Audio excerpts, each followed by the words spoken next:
इधर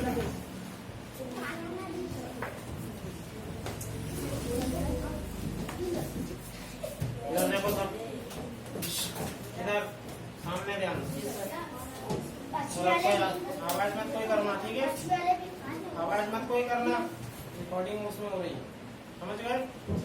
कोई भी बीच में चिल्लाना मत, किसी को कुछ समझ में नहीं आए तो फालतू आवाज मत करो। अच्छा, 7वीं 8वीं, ये 7वीं मैंने लिखा है, लेकिन ये एक्चुअली में 6वीं भी है। 6वीं 7वीं 8वीं मतलब ये तीनों का बेस है, जहाँ से गणित शुरू होता है। तुम 5वीं तक तो तुम केवल ऐसे ही ऊपर ऊपर पढ़ते हो, गणित वणित कोई शुरू नहीं होता है 5वीं से। असली गणित कहाँ से शुरू होता है? 6वीं से।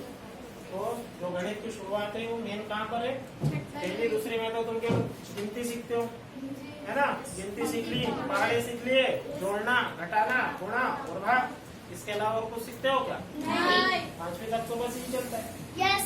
मेन गणित कहाँ से शुरू होता है? 6वीं से। अब जिसने 6वीं यदि अच्छे से गणित पढ़ा होगा तो उसको 6वीं का गणित अच्छे से आएगा, तो उसको 7वीं में भी समझ में आएगा, तो 7वीं में भी उसको गणित सरल लगेगा। जिसने 6वीं और 7वीं ने अच्छे से पढ़ा उसको 8वीं में समझ नहीं आएगा, क्योंकि उसका जो पुराना है वो कहाँ से स्टार्ट होता है? 6वीं से मेन। और यदि 6वीं 7वीं ने अच्छे से पढ़ा तो 8वीं में नींव क्या रह जाएगी? कमजोर रह जाएगी। उसके लिए क्या करना चाहिए हमको? गणित को अच्छे से यदि पक्का करना है तो जहाँ से शुरुआत होती है गणित की, वहां से उसको पढ़ना चाहिए। अब कहाँ से शुरुआत होती है? 6वीं से। बहन तो 6वीं से ही सिलेबस में है, लेकिन उसके पहले क्या क्या?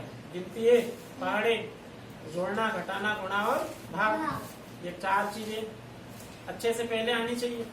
इसके बाद फिर संख्याओं को हम फिर जोड़ते घटाते हैं, फिर कौन कौन सी संख्या होती है, उनके क्या क्या गुण होते हैं, उनके गुणों के बारे में फिर हम 6वीं से पढ़ते हैं, ठीक है? तो सबसे पहले कहाँ से शुरुआत होती है? जैसे तुमने सबसे शुरू में गिनती सीखी थी, जब तुम छोटे थे तो तुमको क्या सिखाई जाती है? गिनती। वो गिनती नहीं सिखाया, एक्चुअली वो प्राकृत संख्या तुमको सिखाई गई थी, लेकिन तुमको टीचर ने बताया नहीं कि इसको प्राकृत संख्या बोलते हैं। तुमको बोला गया बेटा ये गिनती सीख लो, तुमने गिनती सीख ली। तुमको बोला गया पहाड़े सीख लो, तुमने पहाड़े सीख लिए, ठीक है? तो पहाड़े और गिनती कहाँ से बनी? ये प्राकृत संख्या से बनी। इसको प्राकृत संख्या कहते हैं। धन के 1 से लेकर धन के अनंत तक की जितनी भी बीच की संख्याएं होती है वो सब प्राकृत संख्या है।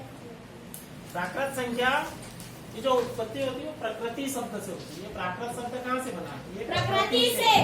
प्रकृति क्या है? ये पूरा भूमंडल, ये पूरी पृथ्वी है ना। अब इसमें हमको किसी भी चीज को गिनना है तो उसके लिए हमको गिनती की जरूरत पड़ेगी, नंबर्स की जरूरत पड़ेगी।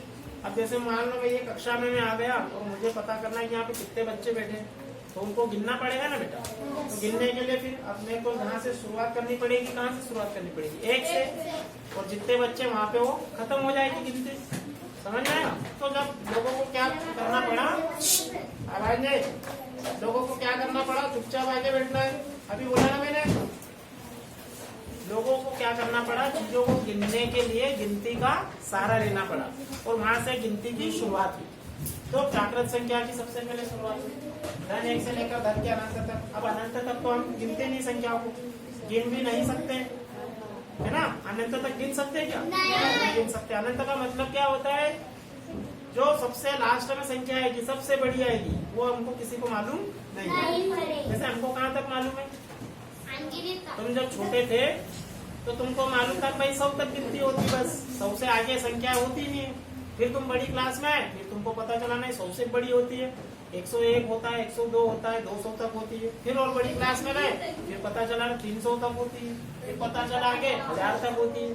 फिर आगे बड़ी क्लास में आए, फिर 1000 से भी 10,000 तक होती है। फिर और आगे बड़ी क्लास में गए, फिर पता चला 1 लाख तक होती है, फिर 10 लाख होती है, फिर 1 करोड़ होती है, 10 करोड़ होती है, 100 करोड़ होती है,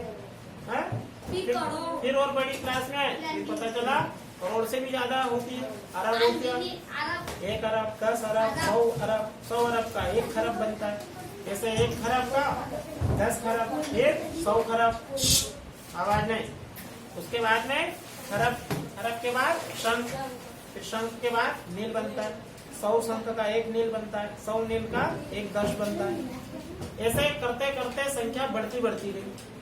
अब जहाँ तक लोगों को पता चला वहां तक उन्होंने खोज कर ली, लेकिन क्या गिनती वहीं तक है क्या? नहीं, उसके भी आगे है। अब उसके भी आगे कहाँ तक है ये हमको मालूम नहीं। तो जो सबसे आखिरी में संख्या हमको मिलेगी, जो सबसे लास्ट में संख्या है, उसी को हम अनंत कह रहे हैं। उसको हम अनंत मान रहे हैं कि वो अनंत है, उसका कोई अंत नहीं, उसको हम अभी ज्ञात नहीं कर सकते। समझ में आया? तो ये मतलब होता है अनंत का। अब ये तो धन वाली संख्या सबको मिल गई। अब उसके बाद में क्या हुआ कि ये पहले लोगों को जब गिनती की शुरुआत हुई थी, जब गिनती की खोज हुई थी, तो उसमें जीरो उनको मालूम नहीं था कि जीरो भी कोई संख्या होती है। तो हमारे देश का एक वैज्ञानिक था आर्यभट्ट, उसने क्या करा, जीरो की खोज की। अब कैसे खोज की, उसकी एक कहानी है, वो मैं तुमको बाद में कभी सुनाऊंगा, है ना, अभी टाइम नहीं मेरे पास। तो उसने जीरो की खोज कैसे करी, मालूम है किसी को? बताओ, किसको मालूम है कैसे उसने जीरो की खोज की? जी, उसमें मतलब कि एक में से ऋण को घटाने पर तो जीरो आया। एक में से एक को घटाने पे जीरो आएगा, वो तो दो में से दो को घटाने पे भी जीरो आएगा। उसने खोज कैसे करी? घटा घटा के देखा क्या संख्याओं को उसने? किसने बताई ये कहानी? तुमको किसने बताई ये कहानी कि ये ऐसा कहानी? नहीं मालूम है? तो मोबाइल पे चलाते हो जो बच्चे, वो यूट्यूब पे या फिर उस पे देखना जीरो की खोज कैसे हुई, गूगल पे सर्च करके आना, कल मेरे को आके बताना, ठीक है? क्या गूगल को बोलना कि गूगल बताओ जीरो की खोज कैसे हुई, ऐसा लिखना है उसमें और तुमको गूगल बता देगा, ठीक है? हाँ, ठीक है। चलो अब आगे बढ़ते हम। तो क्या हुआ कि जो आर्यभट्ट था, हमारे भारतीय जो गणितज्ञ था, उसने जीरो की खोज की। अब उसको पता चल गया कि भाई जीरो भी होता है कोई संख्या। अब उसको पता चला जीरो एक ऐसा नंबर है जिसका मूल्य भी है और जिसका मूल्य भी नहीं है, जिसका मोल भी बहुत ज्यादा है और मोल कुछ भी नहीं है। अब कैसे कुछ भी नहीं है? तो उसने, अब जैसे ये प्राकृत संख्या थी, अब उसको ये संख्या तो मालूम थी। अब जीरो के बारे में और उसने खोज तो लिया, लेकिन जीरो का जो महत्व है, मतलब उसका मोल क्या है, वो लोगों को कैसा पता चलेगा? तो उसने कुछ प्रयोग करे। क्या प्रयोग करे बेटा? कि उसने जितनी भी प्राकृत संख्या थी, जैसे 1 है, 2 है, 3 है, 4 है, 5 है, 6 है, अब एक बार उसने जीरो को इसके आगे रखा और एक बार जीरो को पीछे रखा। जब जीरो को हम किसी संख्या के आगे रखते हैं तो उस संख्या का मान कोई बदलता है क्या? वही का वही रहता है। तुम जीरो एक के आगे कितने भी जीरो रख दो, ये एक ही कहलाएगा। क्या कहलाएगा? एक का एक ही रहेगा। लेकिन इसी जीरो को तुम एक के इधर दाएं और लिख दो, तो अब कमाल देखो जीरो का। अब क्या बन गया? पहले संख्या एक थी, अब उसका 10 गुना हो गई। एक ही जीरो लगाने से कितनी बड़ी बन गई? 10 गुना बढ़ गई। समझ में आया? एक में हमने एक जीरो लगाया, एक गुना थी, अब 10 गुना हो गई। ये देखो जीरो का power, power of zero, zero का दम। फिर वो एक और जीरो लगा दो। अब पहले एक ही था हमारे पास, अब उसका 100 गुना संख्या बड़ी हो गई। समझ में आ रहा है? डबल दम हो गया, जीरो का डबल दम, 100 गुना 100 गुना हो गया। एक और जीरो लगा दो, 1000 गुना, कितने गुना हो गया? 1000 गुना, कितने गुना हो गया? 1000 गुना हो गया। एक और जीरो लगा दो, 10,000 कितने गुना हो गया? देखा जीरो का पावर। जीरो का। हाँ, अभी तक तो ऐसे ही सोच रहे थे लोग कि यार ये तो जीरो है, जीरो का मतलब कुछ नहीं होता, लेकिन जीरो का पावर देखा। अब यहाँ पे मान लो मेरे पास 8 है और तुम्हारे पास जीरो है, तुमने लाके जीरो को यहाँ पे यहाँ रख दिया। अब यहाँ 8 था, अब उसका 10 गुना बन गया, 80 बन गया। एक और लाके तुमने जीरो रख दिया, सीधा 8 से 800 बन गया। एक और जीरो रख दो, 8000 बन गया। तो इससे क्या पता चला? इससे क्या पता चला? जीरो के होने से क्या लाभ हुआ? चलो ये बताओ तुम लोग। अच्छा, जीरो यदि नहीं होता तो क्या होता? और जीरो मिलने से क्या लाभ हुआ? बताओ अपने अपने विचार।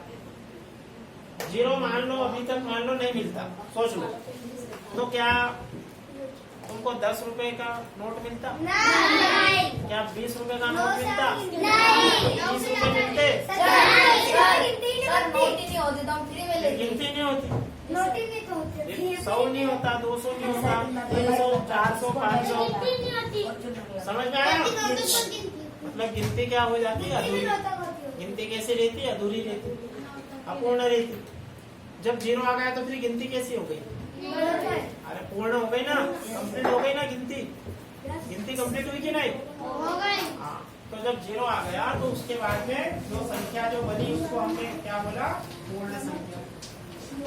इसको बोलते बेटा होल नंबर।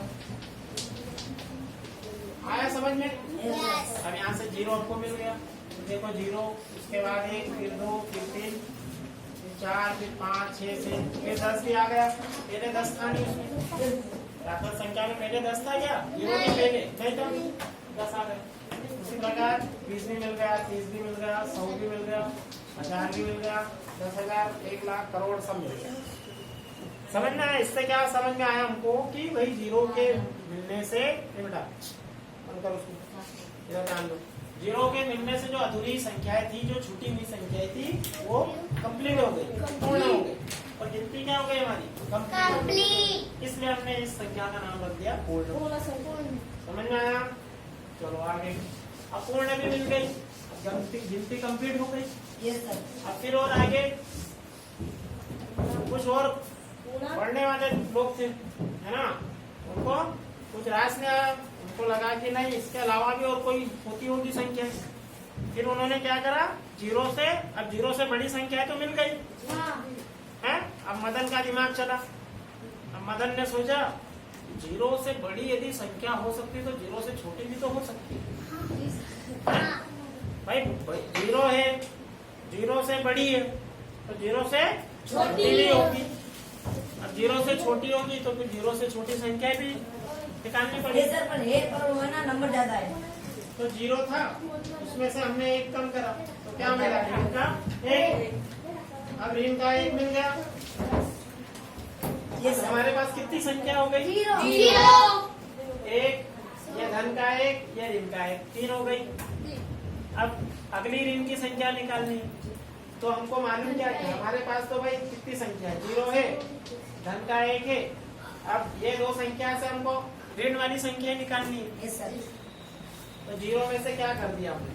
घटा दिया 1 को, तो क्या मिल गई? ऋण वाली संख्या मिल गई। Yes sir. अब कितनी संख्या मिल गई इस समय? 3। फिर 3 से अगली संख्या बढ़ाना है। अब ये मिला, इसको लिखा। ये धन का है हमारे पास, ये धन वाला हमारे पास था ना, इसको फिर से घटा तो फिर क्या मिला? ऋण का 2। कितनी संख्या हो गई? 2। 2 हो गई ऋण की। Yes sir. फिर उसी प्रकार ऋण का 2, फिर धन का 1 है हमारे पास, यस सर। फिर से धन के 1 को घटा तो ऋण का।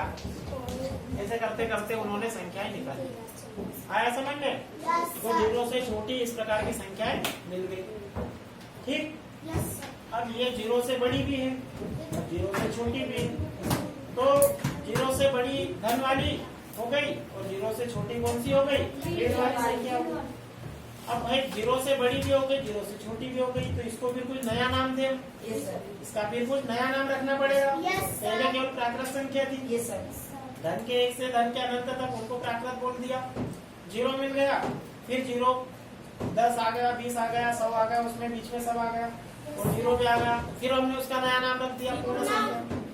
अब 0 से छोटी भी मिल गई, फिर और नाम बदल दिया है। संख्या वही है सब, केवल नाम बदल दिया। अब ऋण वाली को क्या बोलते हैं हमने? ऋणात्मक पूर्णांक। और धन वाली को क्या बोलते हैं? धनात्मक पूर्णांक। तो पूर्णांक का मतलब समझ में आया? पूर्णांक का मतलब अब समझ में आ रहा है? क्या हुआ? पहले धन वाली संख्या मालूम थी, उनको धनात्मक पूर्णांक बोलते थे, प्राकृत भी बोलते थे और धनात्मक पूर्णांक भी बोलते थे। फिर 0 मिल गया तो पूर्ण संख्या बन गई। फिर 0 से और छोटी संख्या मिल गई, यह सब ऋण वाली मिल गई। इनको हमने क्या नाम दिया? ऋणात्मक पूर्णांक। ऋणात्मक पूर्णांक। और धन वाली संख्या को क्या नाम दिया? धनात्मक पूर्णांक। आया समझ में?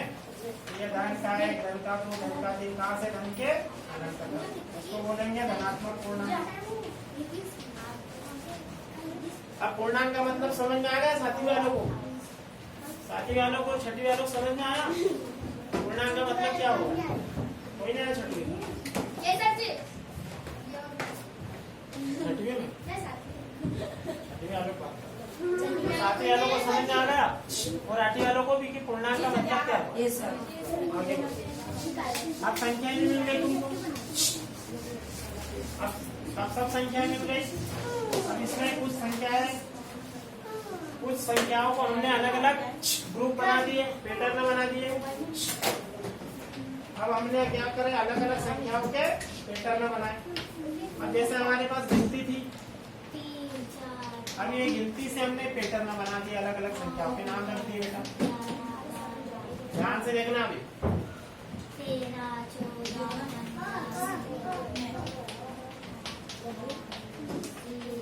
बस अब यहाँ तक की संख्या।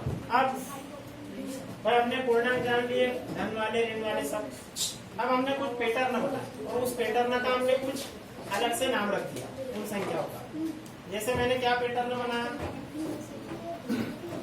2, इसके बाद छोड़कर फिर 4 लिया, फिर एक अंक छोड़ के 6, फिर इसको छोड़ के 8, फिर इसको छोड़ के 10, फिर इसको छोड़ के 12, फिर इसको छोड़ के 14, फिर इसको छोड़ के 16, फिर इसको छोड़ के 18, फिर इसको छोड़ के 20। अब जो जिन पे मैंने खोले लगाए उनको अलग लिख लिया। क्या लिख लिया? 2, 4, 6, 8, 10, 12, 14, 16, 18। अब ये वाली संख्या है, क्या इसमें तुमको समानता दिख रही है? बताओ देख के। एक संख्या छोड़ के है, ठीक है वो तो है। और क्या उसमें तुमको गुण दिख रहा है? 2 का पहाड़ा दिख रहा है। मतलब ये सब संख्याओं में 2 से भाग जा रहा है। सबसे 2 से भाग सब में जा रहा है। देखो 2 में भी 2 से भाग जाता है। 2 एकम 2, 2 दूनी 4, 2 तिया 6, 2 चौका 8, 2 पंजे 2 सब में 2 से भाग जाता है। तो फिर हमने इन संख्याओं का क्या नाम रख दिया बेटा? सम संख्या। क्या नाम रख दिया हमने? सम। इसको इंग्लिश में बोलते हैं इवन नंबर। आया समझ में? ये पैटर्न बना दिया हमने। अब दूसरा पैटर्न कैसे बनाया देखो। अब कहाँ से शुरू करा? 1 से। फिर एक के बाद एक संख्या छोड़ दो, क्या आया? 3। एक संख्या छोड़ दो 5, फिर एक संख्या छोड़ दो 7, फिर एक संख्या छोड़ दो 9, फिर एक छोड़ के 11, 11 के बाद 13, 13 से 15, 17, 19, इधर 20। अब ध्यान से देखो, फिर इनको लिख दिया हमने। 1 से 3, 3 से 5, 5 से 7, 7 से 9, फिर 11, फिर 13, फिर 15, फिर 17, फिर 19, फिर 21, ऐसे चलते जाए। अब मुझे बताओ, क्या अब इनमें क्या तुमको गुण दिख रहा है? ये वाले अंकों को देख के बताओ, इनमें क्या गुण दिख रहा है? जो पहले वाले में था और इसमें क्या अंतर दिख रहा है दोनों में?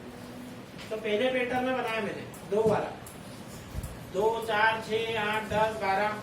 और ये जो नीचे लिखा है ये दूसरा पैटर्न है, इसमें और उसमें क्या अंतर दिख रहा है? उसमें 2 से शुरू हुई उसमें 2 से शुरू हुई है, इसमें 1 से शुरू हुई है। और वहाँ पर 4 लिखा है और यहाँ पर 3 लिखा है। 4 लिखा है, 3 लिखा है, ये अंतर है क्या?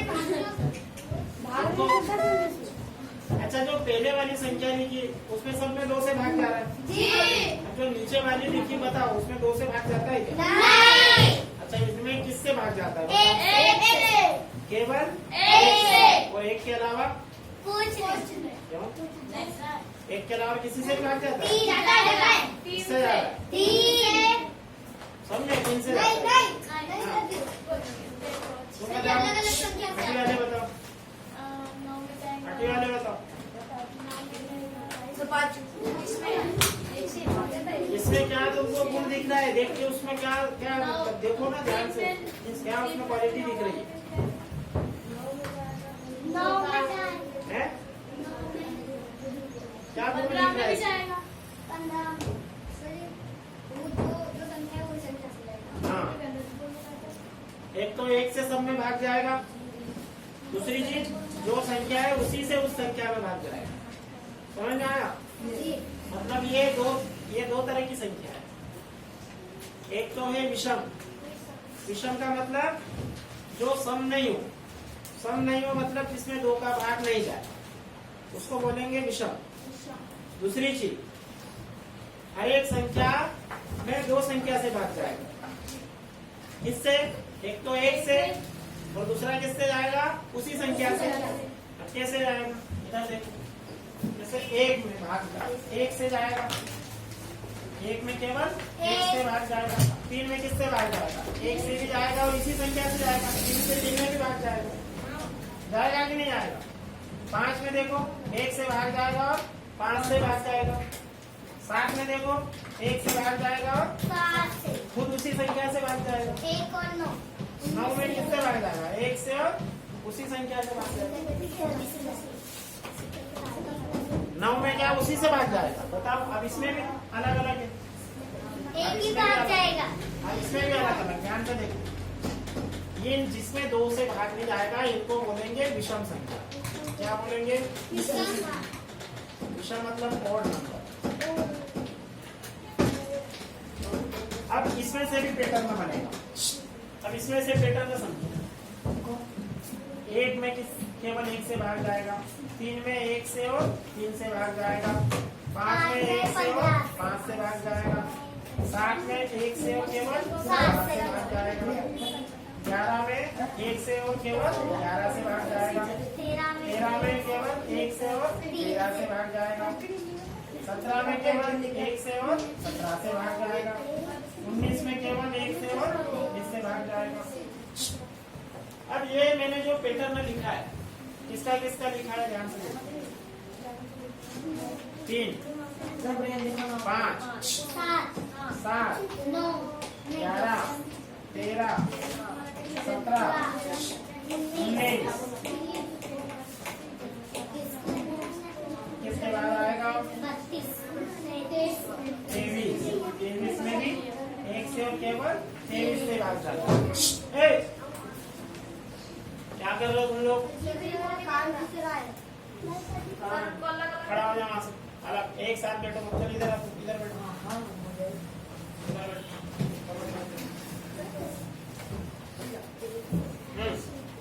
अब ध्यान से देखो, ये जो पैटर्न बना, इन संख्याओं में 1 से भाग जाएगा और केवल उसी संख्या से भाग जाएगा।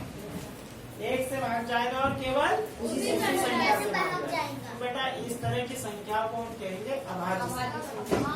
क्या कहेंगे? अभाज्य संख्या कहाँ से निकली? विषम संख्या से निकली। समझ में आ रहा है? इसी में से हमने पैटर्न बना दिया। ये बन गया अभाज्य संख्या।